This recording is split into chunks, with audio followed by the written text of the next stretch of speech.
जब कुटिला को यह बात ज्ञात हुई तब वह बहुत क्रोधित हुई। अपनी माता से मिलकर वह बोली, माँ, क्या जीवन भर राधा नंदगांव जाकर उनकी रसोई बनाया करेगी? नहीं पुत्री, कृष्ण अस्वस्थ हो गया था, इसीलिए यशोदा ने उसे भेजने का आग्रह किया था। तो अब तो वह स्वस्थ हो गया ना, फिर राधा को वहाँ क्यों भेजती हो? दो गृहस्थियाँ संभालने में उसे कितना कष्ट होता होगा, यह भी तो सोचो। उसकी बात जटिला को उचित प्रतीत हुई और उन्होंने राधा को नंदगांव जाने से रोक दिया। कुछ दिन यूं ही बीत गए। राधा और कृष्ण अब दोनों भी मिल नहीं पाते थे, इससे वे बेचैन रहने लगे। कृष्ण ने ललिता सखी से मिलकर कोई उपाय करने के लिए आग्रह किया। राधा की ससुराल ललिता के गांव के निकट ही थी। वह स्वयं राधा से मिलने के लिए विशाखा के साथ उसकी ससुराल चली गई। अपनी सखियों को देखकर राधा बहुत प्रसन्न हुई। बातों ही बातों में उन्हें राधा के कृष्ण से न मिल पाने की बात स्पष्ट हुई और राधा पर लगाए गए प्रतिबंध का भी ज्ञात हुआ। वह जानती थी कि राधा और कृष्ण के मध्य आत्मिक प्रेम है और वे दोनों एक दूसरे से मिलने के लिए अधीर रहते हैं।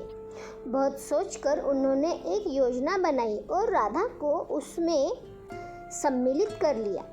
राधा उनके लिए भोजन बनाने का उपक्रम करने लगी, इसलिए वह लड़कियां लेने के लिए घर के पीछे बने गोष्ठ में गई और चीख मारकर गिर पड़ी। राधा की चीख सुनकर ललिता और विशाखा दोनों ही दौड़ पड़ी। उनके पीछे पीछे रायन की माता भी राधा गोष्ठ की भूमि पर मूर्छित पड़ी थी। उसकी कमर पर एक काला छिद्र सा दिखाई दे रहा था। इसे तो जहरीले बिच्छू ने डंक मार दिया है, ललिता बोली। क्या? कहाँ है बिच्छू? जटिला ने पूछा। हमने उसे उधर लकड़ियों के ढेर में जाते हुए देखा, विशाखा बोली। लेकिन कहाँ डंक मारा है? जटिला ने पुनः पूछा। इधर देखिए, कमर पर यह निशान कैसा काला पड़ गया है। ललिता ने राधा की कमर पर पड़े काले निशान को दिखाया। उसके पास का भाग गहरा नीला सा दिखाई दे रहा था। ओह, अब मैं क्या करूं? कोई दौड़कर वैद्य जी को बुला लाओ, वह चिल्लाई। विशाखा भागकर वैद्य को बुला लाई। उसने भी बहुत प्रयत्न किया, झाड़ फूंक भी की, लेकिन राधा की मूर्छा नहीं टूटी। बहुत देर बाद ललिता बोली, यहाँ जंगल के पास एक स्त्री रहती है। वह सांप और जहरीले जंतुओं के कांटे की चिकित्सा करती है। आप कहे तो मैं उसे बुला लाऊं?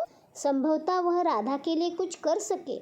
तो जाओ, शीघ्र जाओ, किसी प्रकार मेरी वधू की प्राणों की रक्षा करो। जटिला का आदेश पाते ही ललिता वहाँ से शीघ्रता से चली गई।